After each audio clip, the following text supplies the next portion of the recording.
free in the moment of seeing, meaning in the very moment of seeing your own nature, in the first and second instant or second afterwards, there is no thought. Thoughts have vanished. And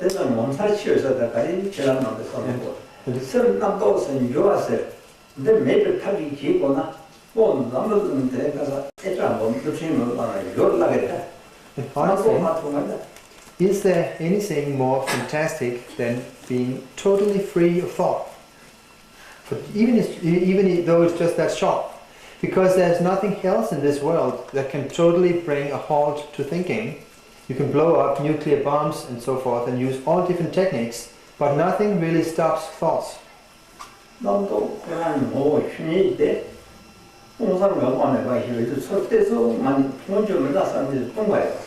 the very moment that you turn your attention towards your own mind, it is evident that it is simply an empty cognizance with no thing whatsoever.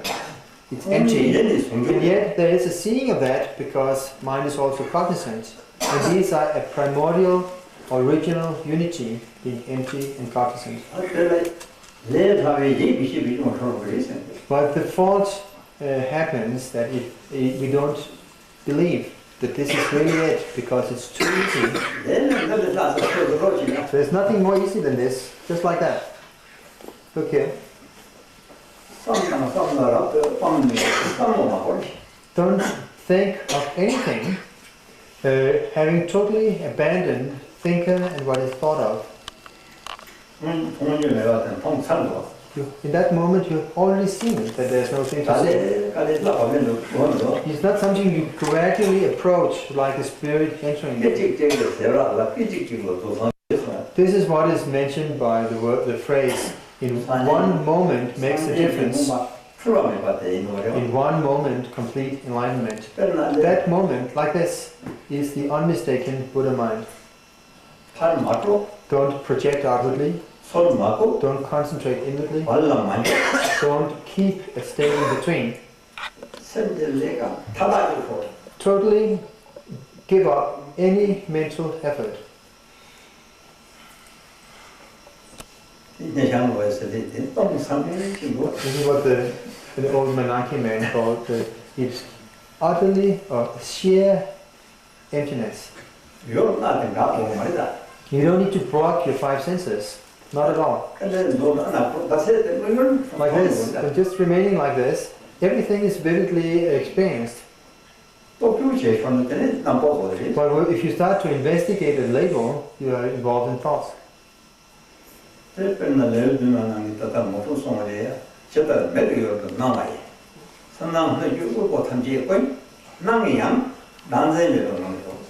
is what Professor Baba said in the sevenfold supplication. No matter what appears to you in the realm or in the field of your vision before your eyes, the world, the beings, and so forth, even though experienced, just let it be without any fixation.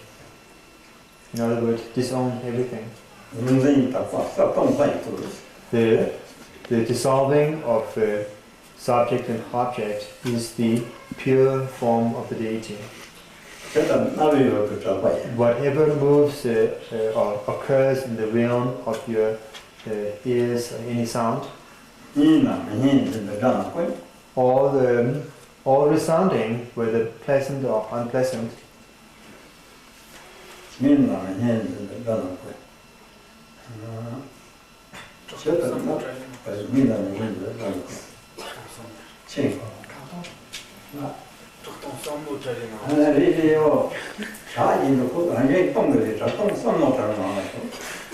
just let be in the continuity of sound being emptiness, because no matter what resounds in your hearing is indivisible from emptiness.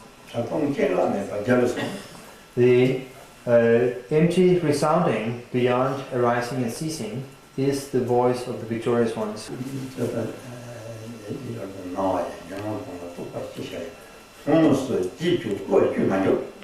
Do not get involved in concepts leading or following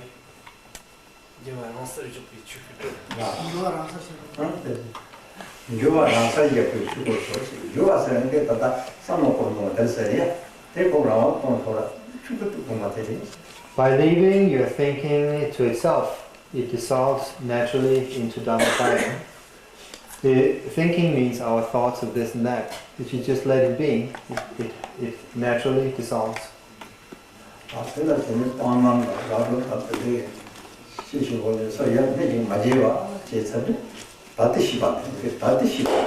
So to your present wakefulness, if you don't do anything to it, accept or reject, hope or fear, then it's enough. That is sufficient.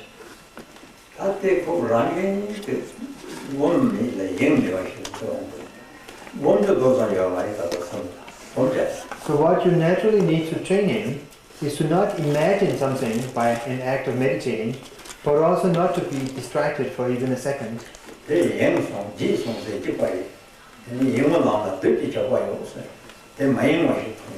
Being distracted is the same as forgetting, and it is said on the path of distraction, the demons lie in ambush. The moment you look towards and acknowledge empty cognizance, that is called having recognized. And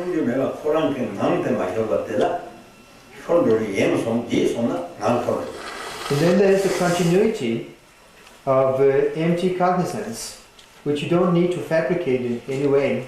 Just don't forget it. Once you forget and start to think, then the continuity is lost. The moment you look, the empty cognizance is seen, recognized. And then allow the continuity of this seeing to continue or be sustained, but automatically. Then for an ordinary person, again a thought occurs. Then you remember, oh, I forgot. Then again acknowledge or notice who forgot and simply recognize again. And again you arrive back in the state of recognizing your natural face.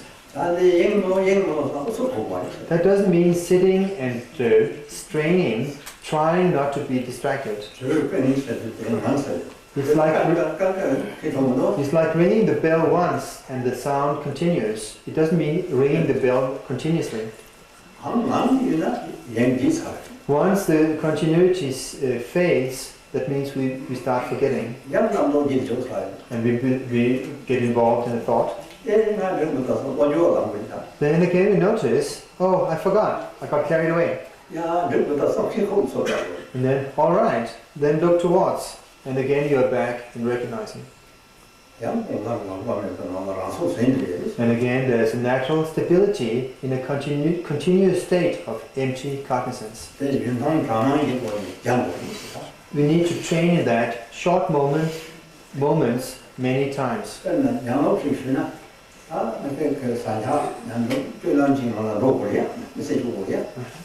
We have learned to live in this life through training. We have learned how to behave, how to move about.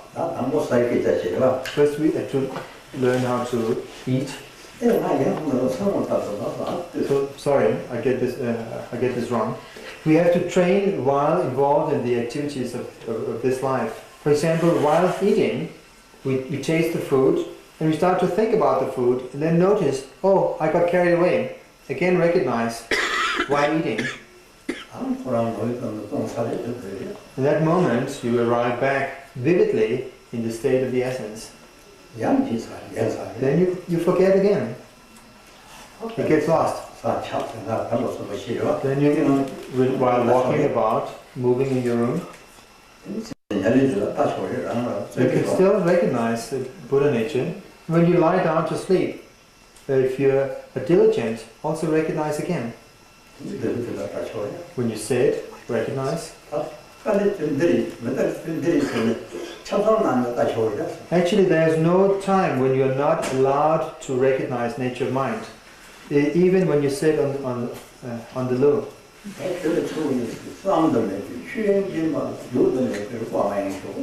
It is said like this: in the naked state of the Dharma Dhatu, which is unimaginable, relax the ineffable state of awareness. If a thought occurs, it arises from yourself and dissolves back into yourself. Any thought that occurs is your own expression, comes out of your own essence. It is only when forgetting the essence that the expression takes the form of a thought. But the moment you recognize your own expression, which arises out of yourself, dissolves back into yourself, meaning into the expanse of the essence. This is what we need to train in, to become used to. There's no other meditation object or act apart from that. As much as dust mode even. But if we forget, get distracted, we are involved in thoughts. So please train in this. That is the practice. This is what Rinpoche taught in the past. And today, he has nothing to say besides this.